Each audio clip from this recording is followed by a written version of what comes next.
Historia de un enigma, mis conclusiones va a ser el título de esta conferencia. Por supuesto es una historia, llevamos ya muchos años de este asunto. Por supuesto es un enigma, ya lo han visto ustedes con todos los datos que se le han recibido hasta ahora. Y lo más interesante son esas conclusiones que intentará darnos Antonio Rivera.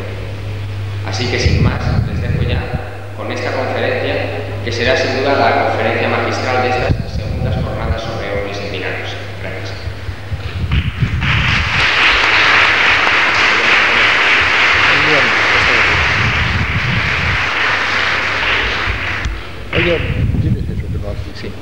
Sí. Antonio Rivera dará la conferencia sentado por razones de salud. Espero que lo sepan comprender. Muchas gracias. Buenas tardes a todos. Aquí estoy para participar en estas jornadas que están teniendo tanto éxito, de lo cual me congratulo. Y Javier me ha puesto en un verdadero compromiso, porque ha titulado mi ponencia Conclusiones. Es decir, yo tengo que dar unas conclusiones, pero en realidad quizá no está todavía el asunto suficientemente maduro para dar conclusiones. Yo voy a intentarlo. Me he pasado casi 40 años, como él ha dicho, a vueltas con el enigma ovni y, en fin, a alguna conclusión he llegado. Actualmente está muy de moda entre los jóvenes, sobre todo entre los jóvenes investigadores, la hipótesis psicosociológica, es decir, reducir el fenómeno ovni a una cosa subjetiva de los testigos, una cosa que se gesta en la mente de los testigos y excluyendo una existencia objetiva del fenómeno. Esto, como he dicho, es una moda.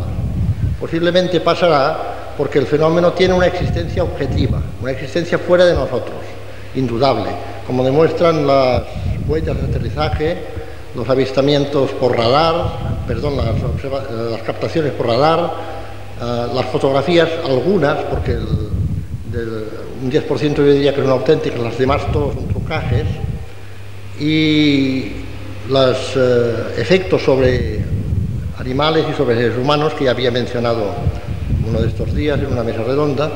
Por lo tanto, que podemos hablar de que hay algo fuera de nosotros que produce estos estímulos, hasta el punto que se ha podido ya formar o crear un modelo de ovni. Diríamos que este modelo es un objeto aparentemente metálico y sólido que en las proximidades del suelo provoca a veces un calor enorme, efectos térmicos sobre los testigos. Si el testigo está muy próximo, le puede llegar a provocar quemaduras de segundo grado. Al mismo tiempo emite una luminosidad increíble, muy potente, que ha producido casos de ceguera, conjuntivitis, afortunadamente no permanentes, y ha producido también, como he dicho, efectos fisiológicos en animales. Hay una lista impresionante de efectos sobre animales, efectos por la proximidad de un ovni, lo cual nos lleva, claro, al convencimiento de que hay un estímulo externo, hay algo que ha creado aquellos efectos. Ayer decía Javier que abundan cada vez más los casos únicos. Esto hasta cierto punto es discutible, porque si nos referimos a los humanoides, a los supuestos ocupantes, los casos únicos son una minoría ínfima. La inmensa mayoría, por ejemplo, de los 6 o 7 mil casos de aterrizaje que hoy conocemos, de objetos posados en el suelo y acompañados de ocupantes, la mayoría pertenecen al tipo enano macrocéfalo, es decir, seres pequeños de gran cabeza y de ojos alargados hacia los lados, con un traje plateado ajustado y un cinto provisto de una pieza central luminosa. Los casos que no se ajustan a este patrón son raros y muy llamativos. Por ejemplo, está el caso del vigilante jurado Fortunato Zanfretta, italiano, en que aparecen gigantes de 3 metros de altura, con pinchos a los lados de la cabeza, color verde y ojos triangulares amarillos. Este es un caso raro. Está luego el caso de Gustafsson y Rydberg, los dos suecos que intentaron ser abducidos por una especie de seres viscosos y amorfos que los arrastraban hacia un platillo. Afortunadamente la abducción no se consumó. Y hay algún otro caso por el estilo, pero en fin, son muy pocos. Y otro tanto puede decirse de la multiplicidad de tipos de humanoides. El investigador brasileño Jader Pereira hizo una lista de 26 tipos de humanoides, pero analizándola bien se ve que muchos de ellos son ligeras variantes de otros tipos de la misma clasificación, lo cual nos lleva a pensar que ahí existe lo que yo llamaría el síndrome testigo. El testigo puede cambiar las características del observado en razón a las circunstancias, a la nocturnidad, al alejamiento o a la proximidad y al miedo también que tenga. Esto puede cambiar. De manera que yo creo que en realidad estos tipos podrían reducirse a 3 o a 4 a lo sumo. Un tipo pequeño del humanoide clásico al que hemos aludido, un tipo humano completamente como nosotros, que pasaría desapercibido, y un tipo bastante raro de seres altos, muy altos, pero también construidos sobre el patrón humano. Esto, claro, nos lleva a preguntarnos por qué son humanoides todos, por qué no aparecen los monstruos de la ciencia ficción en estos casos de avistamientos de ocupantes, por qué no hay seres con 10 patas, por ejemplo, 2 docenas de ojos y tentáculos y todo esto. No. La respuesta puede ser esta. En el universo, y concretamente en nuestra galaxia, con sus 100.000 millones de estrellas y sus 100.000 años de diámetro, existen infinidad de estrellas como el Sol, estrellas amarillas tipo G, que sin duda tienen planetas a su alrededor. Y habrá indudablemente muchos planetas tipo Tierra. En estos planetas, cuando se inicia la evolución biológica, que es una programación, se producen al cabo de muchos millones de años seres bípedos de apariencia más o menos humana, humanoide, en los que se alberga la inteligencia. La inteligencia no se puede encarnar más que en estos seres. No sabemos por qué, pero existe realmente una programación, una intención en la evolución biológica que nos lleva a estos tipos. Entonces, claro, el patrón de la vida inteligente en el universo sería el hombre. De ahí que aparezcan estos tipos. Entonces, su origen, su procedencia, habría que buscarla fuera de nuestra Tierra. Claro, esto choca con los conceptos de la física actual, pero subrayo lo de actual porque la física actual no es la física del siglo XXI. No sabemos cuál será la física del siglo XXI, pero seguramente será otra. Pero según la física actual no se puede sobrepasar la velocidad de la luz. Pero el hecho es que están aquí y vienen de una manera u otra. Porque, como dije en la Cámara de los Lores de Inglaterra, en 1969 no viajan en cápsulas de la NASA. Para las cápsulas de la NASA, evidentemente, las distancias interestelares son infranqueables, son un límite. Viajando a 40.000 kilómetros por hora, que es la velocidad, la segunda velocidad cósmica, como la llaman los rusos, no se puede llegar más que después de cientos de años a la estrella más próxima, que es Alfa del Centauro. Pero pueden existir muchas maneras de viajar. Nosotros conocemos solamente esta, la actual, la que hace nuestra tecnología. Pero los ovni parecen pertenecer a una tecnología superior, a un techo tecnológico que nosotros no hemos alcanzado todavía, y que les posibilita el viaje interestelar de una estrella a otra. Ahora bien, hay una cosa que resulta desconcertante y que ha intrigado a muchos investigadores. Carl Sagan mismo dice que no cree en los ovnis precisamente por la enorme cantidad de observaciones que hay y por la enorme cantidad de humanoides que se han visto. Dice, es imposible que a un planeta perdido en un rincón de la galaxia como es la Tierra, a 30.000 años luz del centro de la galaxia, vengan esta afluencia de visitantes. En fin, esto parece España en verano, una cantidad de turistas impresionantes. Y claro, esto es lo que hace creer que no es verdad. Pero esto se resuelve perfectamente si admitimos que no vienen, sino que están aquí, lo cual es muy distinto.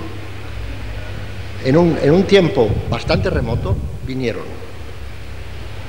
pero por circunstancias que no sabemos, pero podemos intuir, se vieron obligados a quedarse aquí. Vamos a suponer, por ejemplo, que su planeta de origen fue destruido por una guerra inimaginable, una guerra superatómica. Entonces se tuvieron que quedar aquí y coexisten con nosotros, cohabitan en este planeta. Y claro, esto explicaría la cantidad de observaciones que se viesen tanto. Estaría naturalmente, posiblemente en bases submarinas, que el mar es un escondrijo ideal. Estarían en bases quizás en lugares remotos, en los Andes, por ejemplo. Y esto explicaría perfectamente el problema de la gran cantidad de observaciones. Una cosa que no se ha dicho en estas jornadas y creo que es necesario evocarla es lo que los americanos llaman UFO crashes, es decir, ovnis estrellados. Es una cuestión sobre la que pesa la tapa del secreto más riguroso. Está 2 puntos, o estuvo 2 puntos por encima del secreto de la bomba atómica en su tiempo. En 1947 y 48 hubo gran cantidad de ovnis que se estrellaron en el sudoeste de Estados Unidos, en Nuevo México, Arizona y Nevada. Esto se ha ocultado cuidadosamente, pero ha habido 2 investigadores que han hecho 2 investigaciones paralelas sin conocerse, que han desembocado en el mismo resultado y ha habido resultados muy parecidos. Uno de ellos es el norteamericano Leonard Stringfield, que se ha pasado 20 años buscando gente que había formado parte de los cordones de tropas que rodearon a los ovnis estrellados. Se encontró con que todos ellos habían prestado un juramento de por vida de no hablar. Incluso después de ser desmilitarizados, de abandonar el ejército, no podían hablar de ello. Pero muchos finalmente accedieron a contarle lo que sabían, amparándose en el anónimo. Usted le contaré lo que yo sé, pero no diga mi nombre. Particularmente emocionante es la declaración de una mujer que había llevado el archivo central de la base aérea de Wright-Patterson, en Ohio, Dayton, Ohio. Y esta mujer estaba desahuciada por los médicos, porque sufría cáncer irreversible. Tenía 6 meses de vida a lo sumo. Y le dijo a Stringfield, en su lecho de muerte, que ella ya no tenía inconveniente en hablar, porque a donde iba no llegaría jamás el brazo del tío Sam. Iba a un sitio donde el brazo del tío Sam no la podía alcanzar. Le dijo, yo he llevado el archivo central de Wright-Patterson. Por mis manos han pasado más de 1000 fichas de objetos relacionados con ovnis estrellados.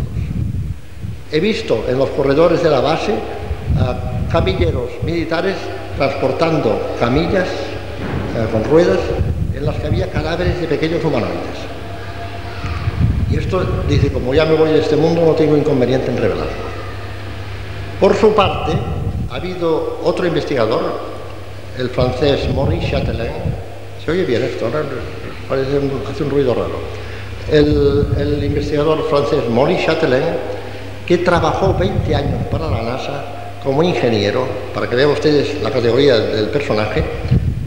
es el autor de los sistemas de dirección de los Apolo, que tiene patentados, de los estabilizadores giroscópicos de las naves de Apolo. Este hombre también sabía mucho, y cuando se jubiló y volvió a su Francia natal, publicó un libro que fue una verdadera bomba por el impacto que produjo, en el que decía que él tenía una Top Security Clearance Card, una tarjeta que llevaba la solapa de máxima seguridad que le permitía el acceso a las zonas más reservadas y prohibidas tanto de la NASA como de la aviación. Y en estas zonas había hablado con coroneles del cuerpo médico, del ejército, que le habían enseñado las autopsias de los pequeños humanoides.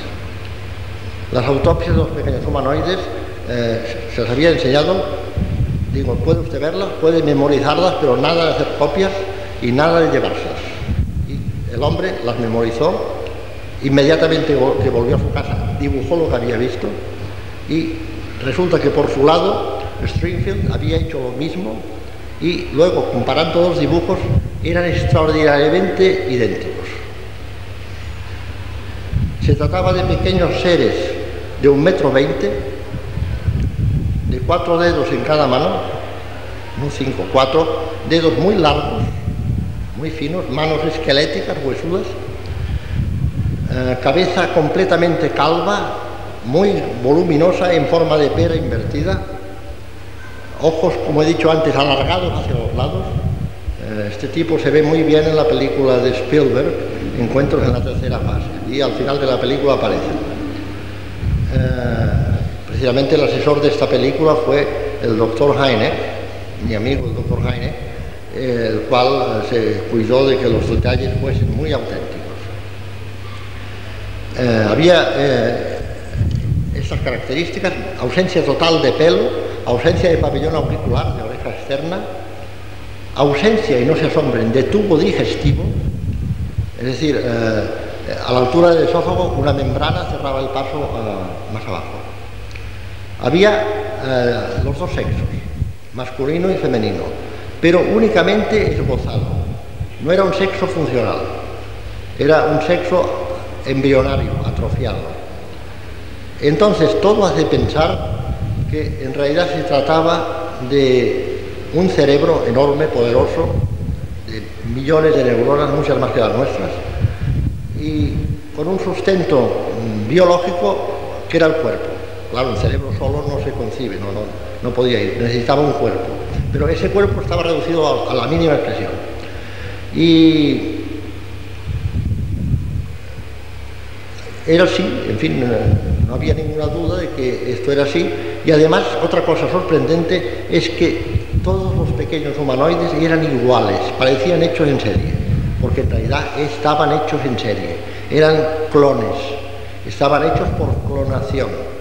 Ustedes ya saben que la clonación es un proceso, en fin, en la Tierra está todavía en fase de estudio, en fase experimental, mediante el cual, a través del código genético paterno, extraído de una célula, no importa de qué parte del cuerpo fuese, extraído de una célula, el código genético, se podían hacer tantos duplicados como se deseara del mismo individuo, y serían todos iguales. Ahora bien, esto plantea un problema. ¿Quién hacía estos clónicos? Porque evidentemente, si hay una criatura, tiene que haber un creador. ¿Quién era el creador de estos seres? ¿Quién los enviaba a bordo de los discos volantes a explorar nuestro planeta? Parece ser que era otro tipo de seres que se podrían comparar por su apariencia física a una gigantesca mantis religiosa, o sea, con una cabeza triangular, miembros muy finos. Estos podrían ser los creadores de los clones.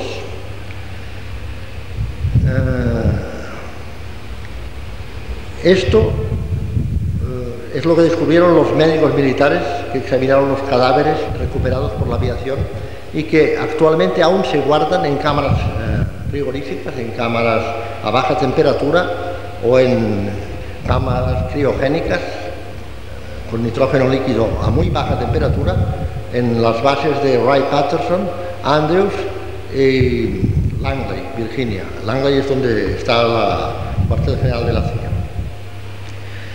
Ahora bien, ¿por qué se estrellaron tantos ovnis en estos años?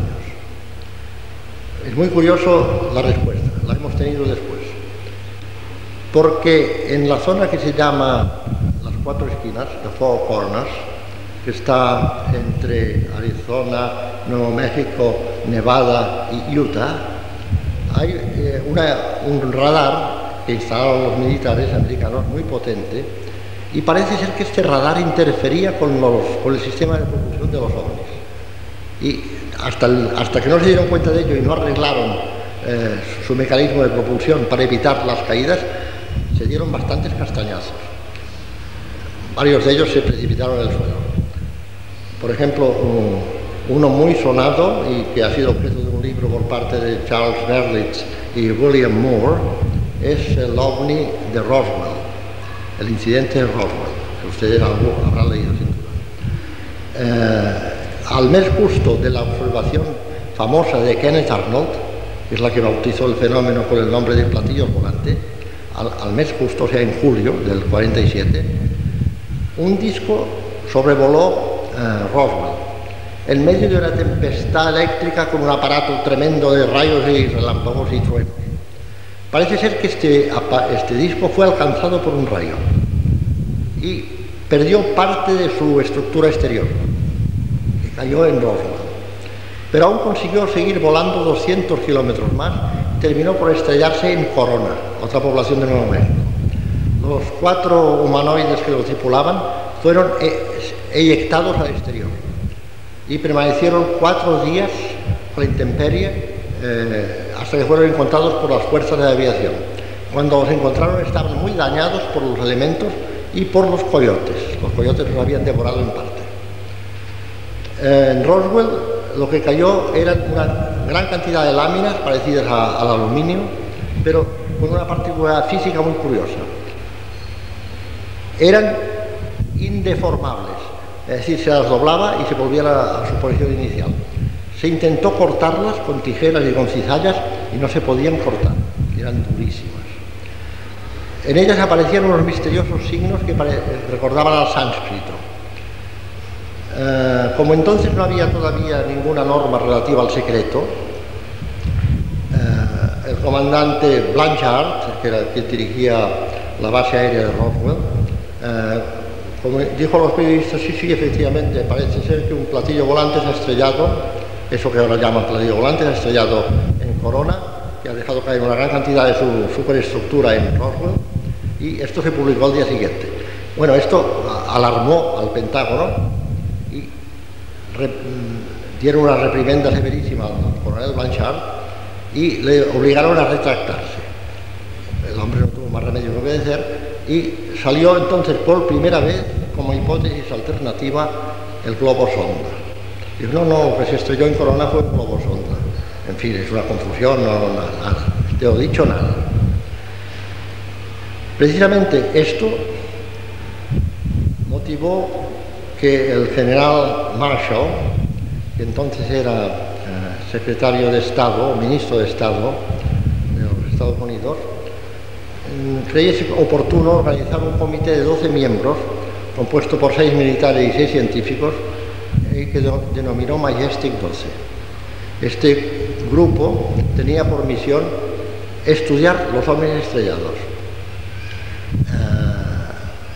procurar averiguar su sistema de propulsión y al mismo tiempo lanzar una campaña de desinformación para que la gente se estuviera calladita y no dijera nada. Del primer Majestic 12 formaba parte el doctor Vannevar Bush, que era el presidente, el director del proyecto, era un hombre de una gran categoría científica, el creador del sonar submarino, había hecho armas para la Marina Americana durante la guerra, había creado minas antimagnéticas, había hecho muchas cosas de este tipo. Formaba también parte el secretario de Defensa, James Forrestal. James Forrestal, al poco tiempo de estar en el Majestic 12, pensó que no tenían derecho a guardarse para sí aquella información tan valiosa y tan importante para la humanidad, y que se tenía que divulgar, y que se tenía que abrir las puertas a los científicos para que estudiasen tanto los humanoides como los discos. Esto provocó acaloradas discusiones en el seno de Majestic 12.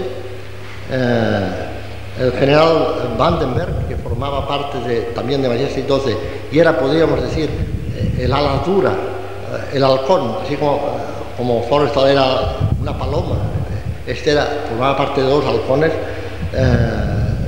se opuso rotundamente, y viendo que Forrestal no cejaba y que insistía en su pretensión de divulgar el asunto, se le retiró bruscamente. Lo internaron en el Hospital Naval de Bethesda, en Washington, que es donde iba precisamente el presidente Reagan a curarse sus pólipos y demás cosas. Y de una manera muy misteriosa, un día el hombre fue defenestrado desde la planta 16.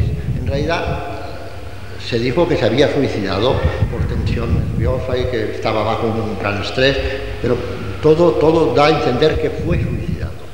Es muy distinto.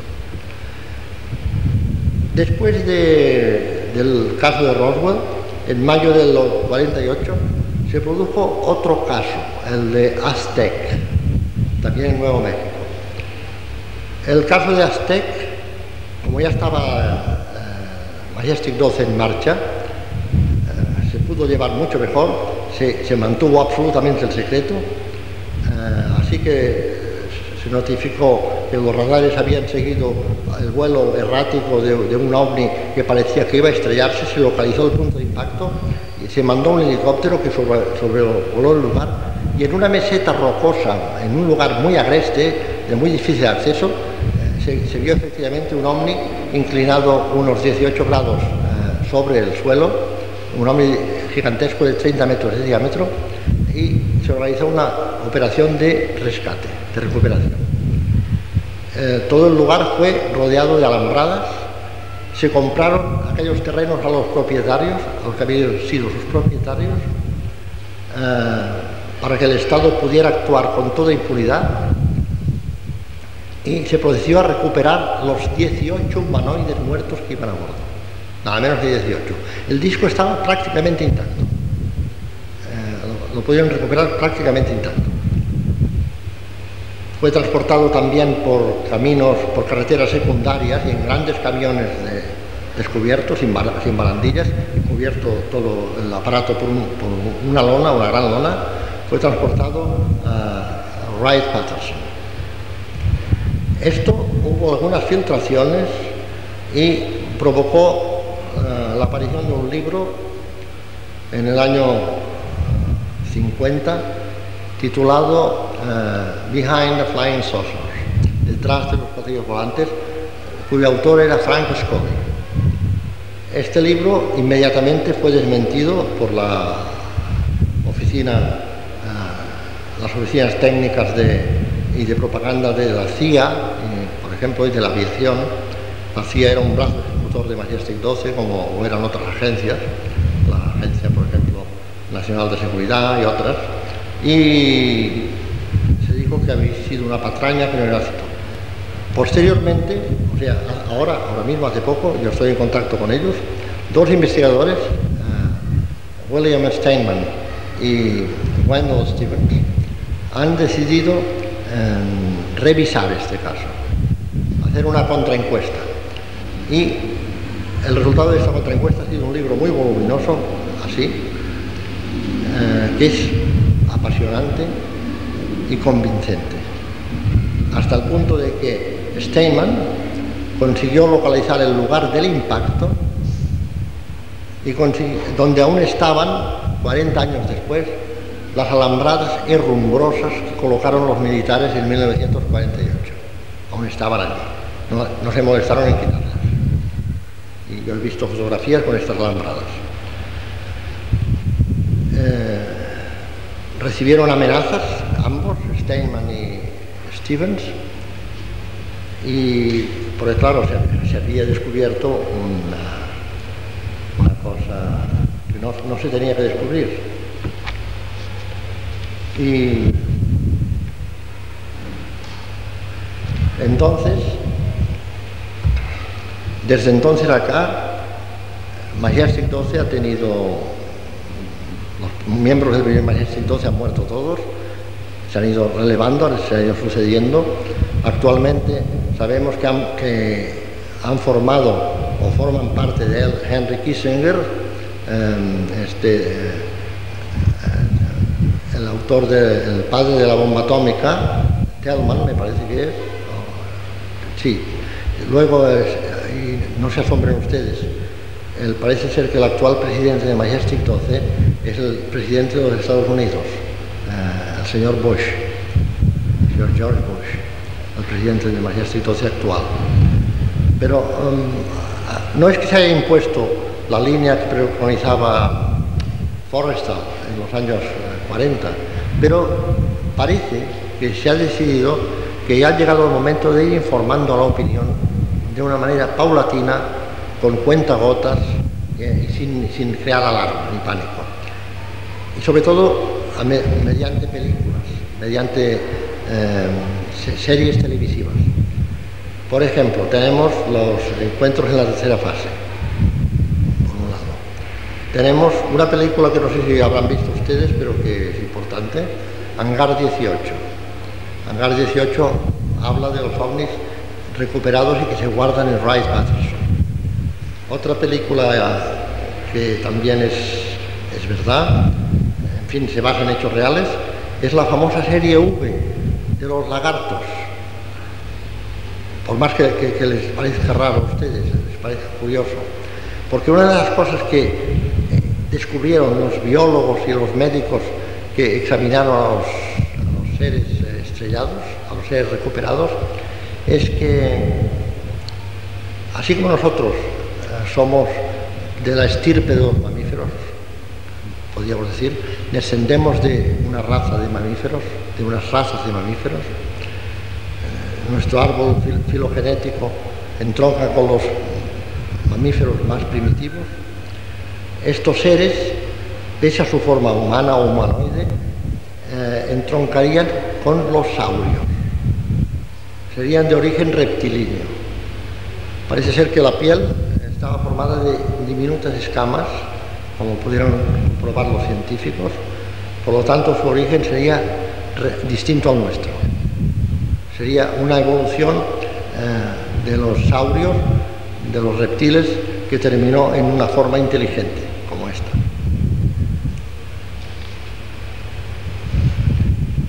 Esto es lo que ahora, podríamos decir, es la actualidad más candente, más rabiosa, más actual en los Estados Unidos. Yo no quiero ir más allá. Todo esto me parece ya suficiente y creo que se puede aceptar en un 90%. Porque tanto la investigación de Stringfield como la investigación de Chatelain son muy serias y muy basadas en informaciones muy fidedignas. No quiero ya meterme en el camino de la supuesta alianza entre el gobierno de Estados Unidos y los EVE. Los EVE son entidades biológicas extraterrestres, es un nombre porque se los conoce. Ni quiero meterme en el pacto que parece ser que se ha establecido entre los EVE o los grises, también se les conoce por el nombre de los grises, y el gobierno americano. Ha habido una persona que ha denunciado este pacto, este supuesto pacto, que es el ex comandante, el ex aviador de la CIA, John Lear. Este hombre ha publicado publicó un artículo en el diario Las Vegas, Sol de Las Vegas, donde denuncia esta tremenda conspiración y acusa al gobierno de Estados Unidos de haberse aliado con el diablo, por decirlo así, a cambio de un supuesto aporte de tecnología que tendrían que hacer los grises o los EVEs. Ellos les daban carta blanca en una serie de actividades. Una de las actividades, por ejemplo, más llamativas sería las mutilaciones de ganado. Las mutilaciones de ganado es una cosa que se extiende por todo el globo. Yo tengo casos españoles, tengo casos de las Islas Canarias. Hay casos en Puerto Rico, hay casos naturalmente en Estados Unidos, pero es mundial. Se trata de, en determinados lugares donde abundan las observaciones de ovnis, se han encontrado reses sin una gota de sangre, terneras, ovejas, etc., sin una gota de sangre, con los órganos genitales extirpados y también la lengua extirpada y los ojos. Pero todo ello hecho con unos cortes perfectísimos, como obra de cirujanos muy avanzados. Nada de mutilaciones como las que causarían los animales salvajes, en absoluto.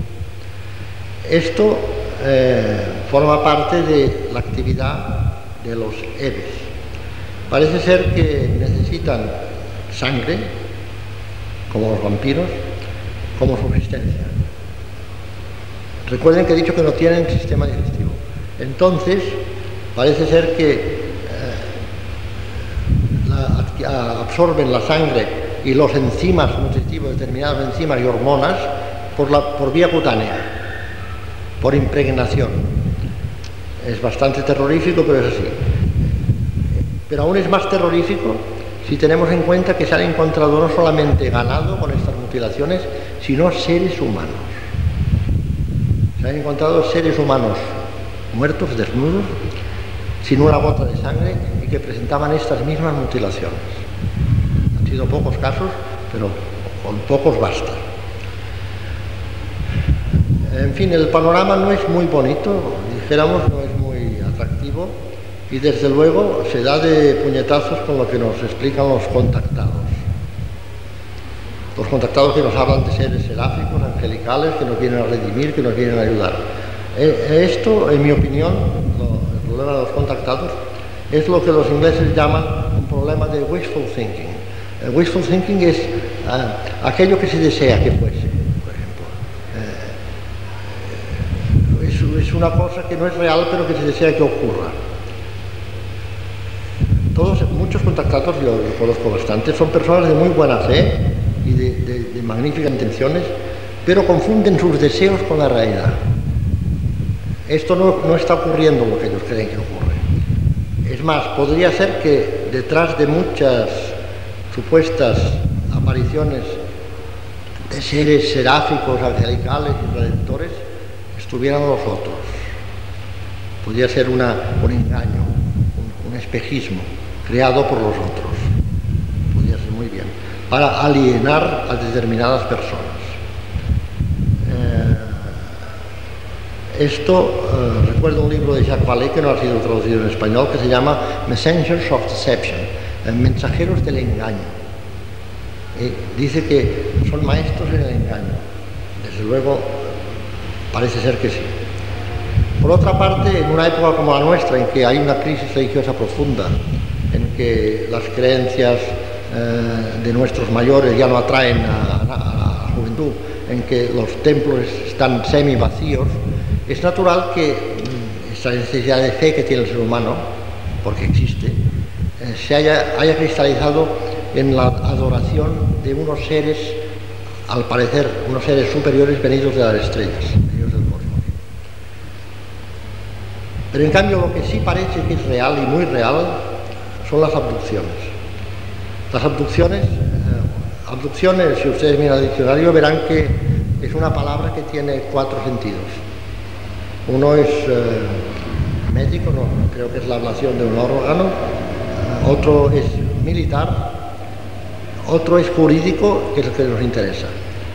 Significa abducción igual a secuestro.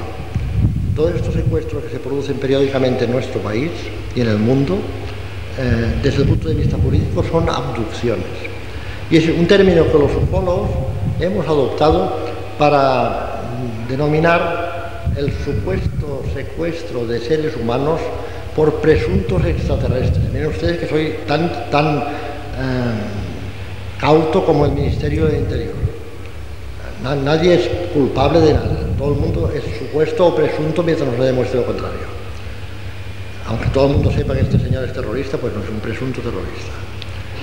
Pues estos supuestos secuestros son impresionantes por su homogeneidad. por su coherencia interna. Visto uno, se puede decir que se han visto todos. Y consisten generalmente en lo siguiente. Un señor va de noche por carretera, no hablo ahora de los secuestros de dormitorio que mencionaba ayer de esto Javier, también hablaremos de ellos. Un señor va por la noche en su automóvil por la carretera, hace tiempo que está mosca porque ve una luz que le adelanta, que se le pone al lado, después se va al otro lado, hasta que finalmente se posa en el centro de la carretera y le cierra el paso. A partir de aquí, como decía Mayra Gómez en 1, 2, 3, no puedo leer más. Aquí se termina el episodio para el señor aquel. Entonces, solo sabe que aquella noche tenía que llegar a su casa a las 10, pero que ha llegado a la 1. ¿Qué ha pasado durante estas 3 horas? ¿Dónde ha estado? ¿Qué es este tiempo perdido? ¿Cómo se explica? Entonces, si esto llega a oídos de un investigador, esta ausencia, este lapso temporal, y este investigador le propone una regresión hipnótica y el señor accede, es posible que recuperemos un caso más de abducción.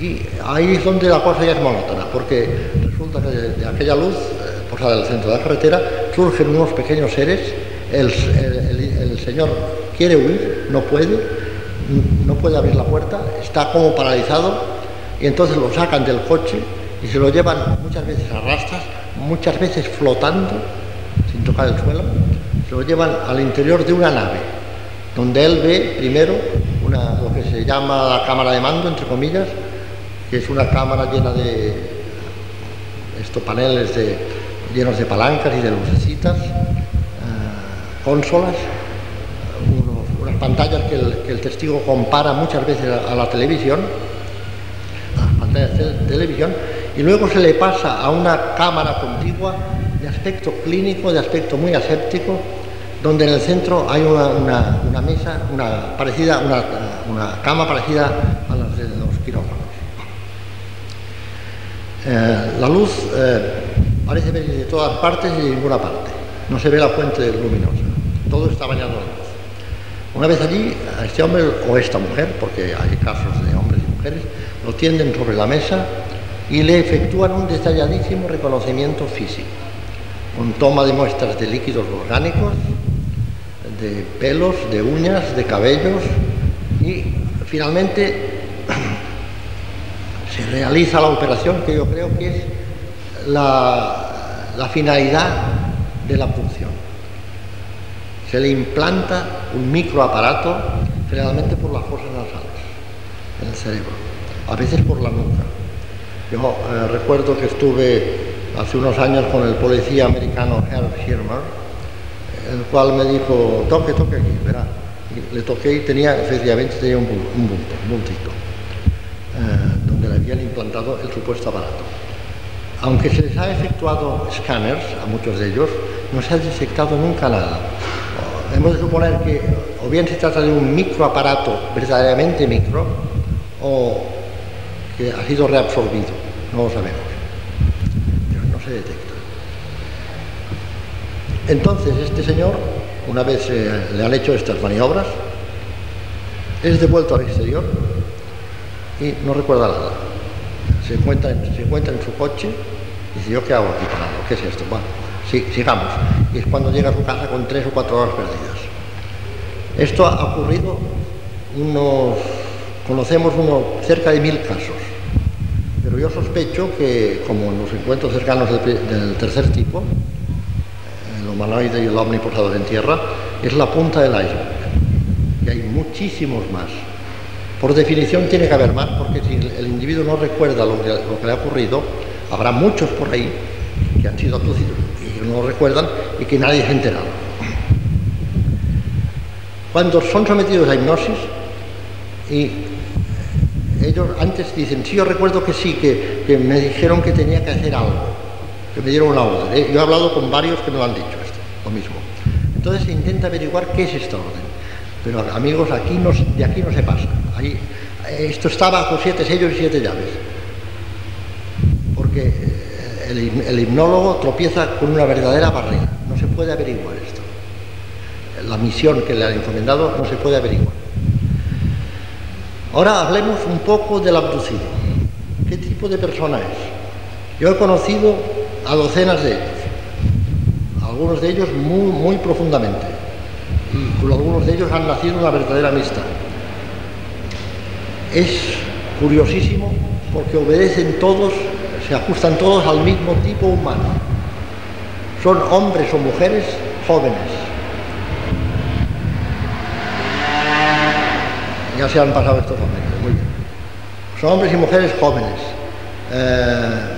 de mente muy abierta, sin ningún rasgo psicótico. Esto es muy importante, porque esto la gente que no está enterada dice, ah, sí, claro, todos estos son locos, son paranoicos. De eso nada. Ninguno de ellos es paranoico. Son gente muy equilibrada, por el contrario. Además de tener una inteligencia muy abierta, tienen un cociente intelectual superior al normal, todos ellos. Les voy a explicar ahora un curioso test que hizo la doctora en psiquiatría de Nueva York, Afrodite Clamart, que ya está bien llamarse Afrodite, pero bueno, esta señora se llama Afrodite.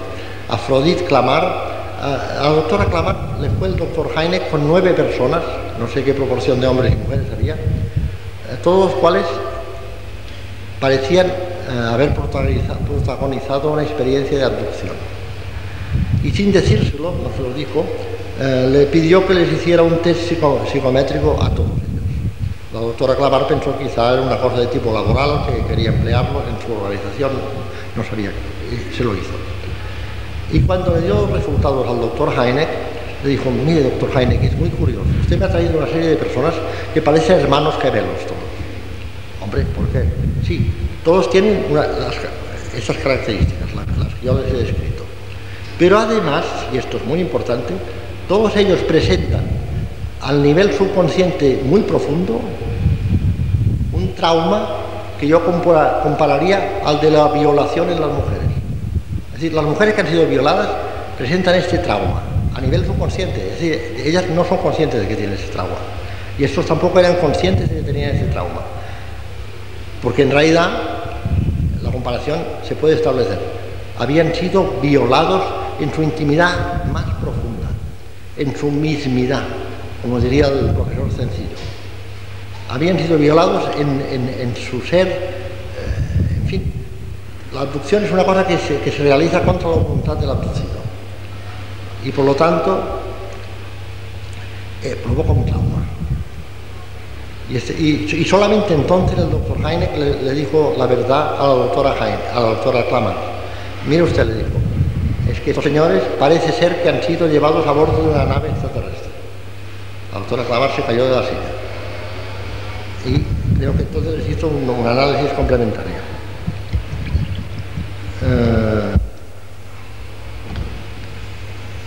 Es muy interesante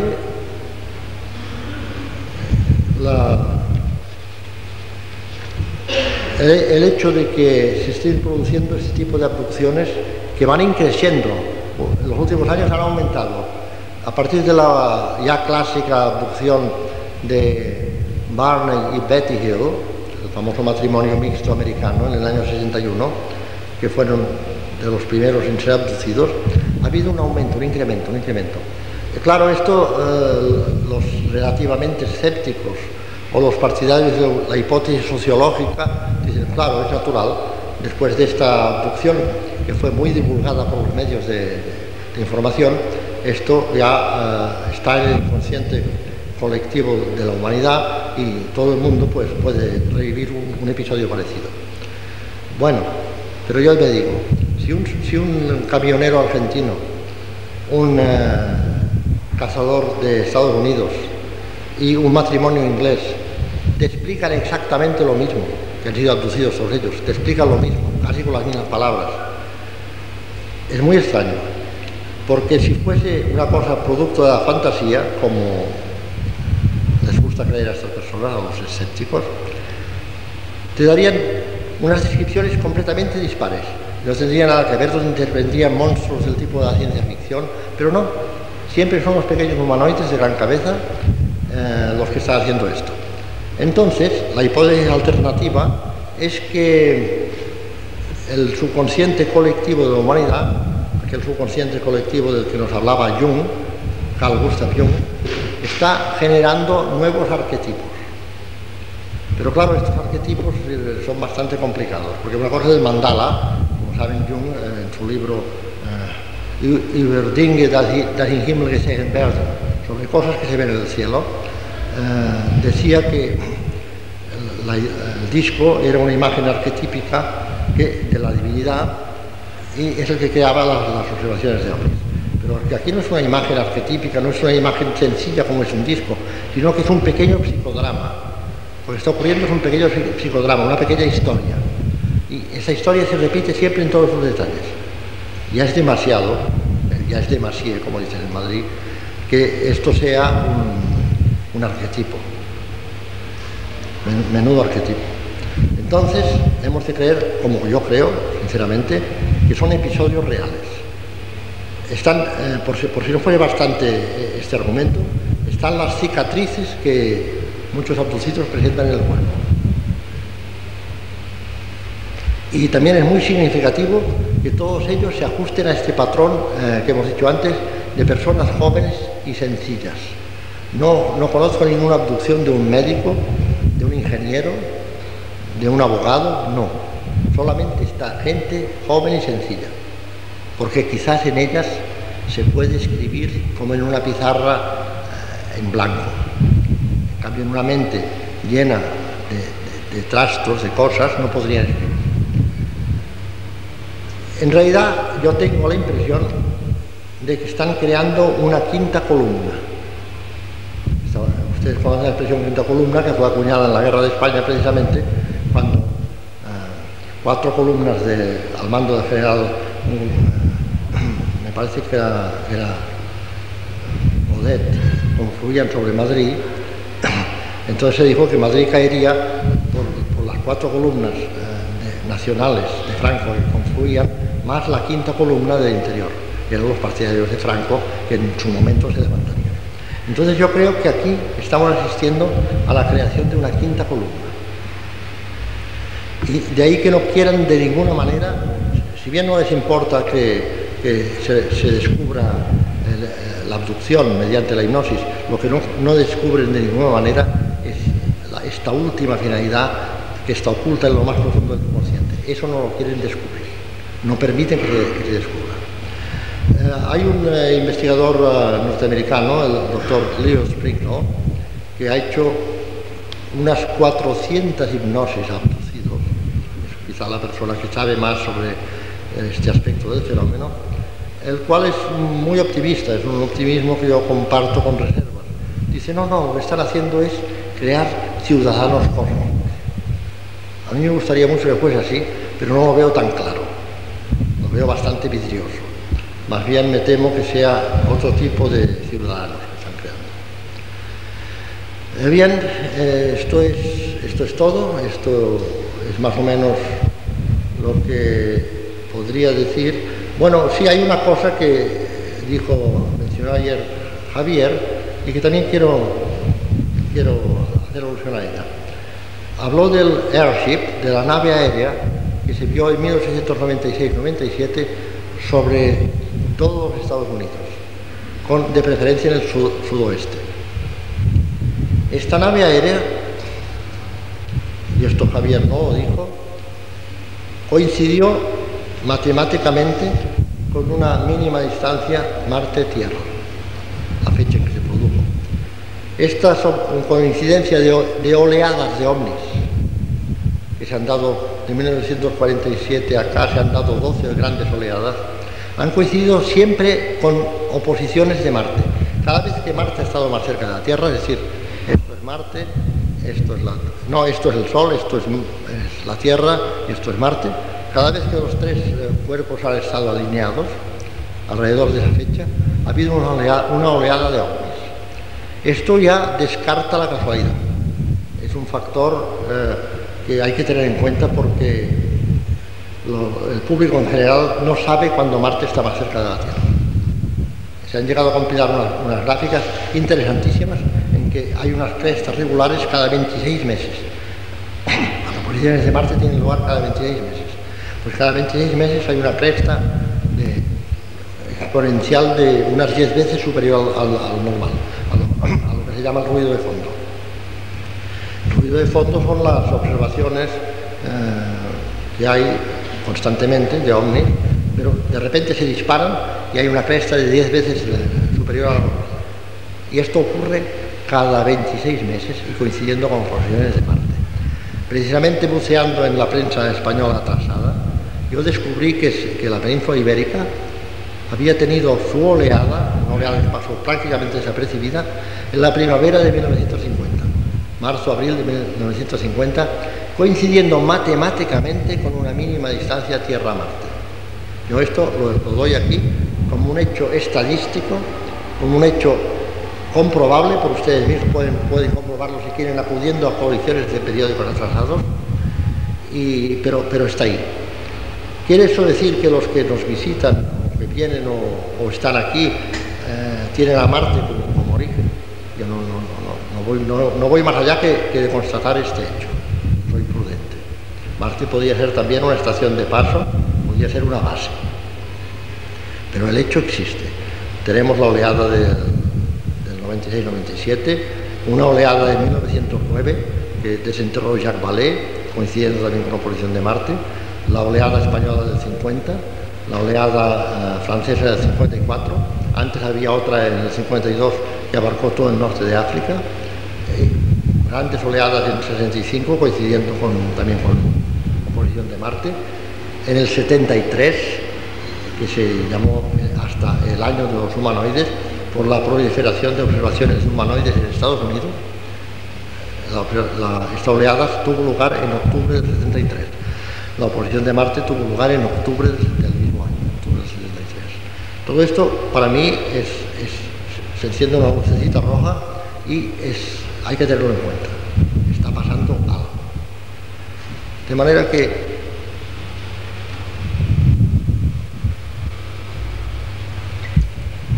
esto es todo. Si quieren hacer alguna pregunta, yo estoy dispuesto a contestarla y me gustará mucho dialogar con ustedes.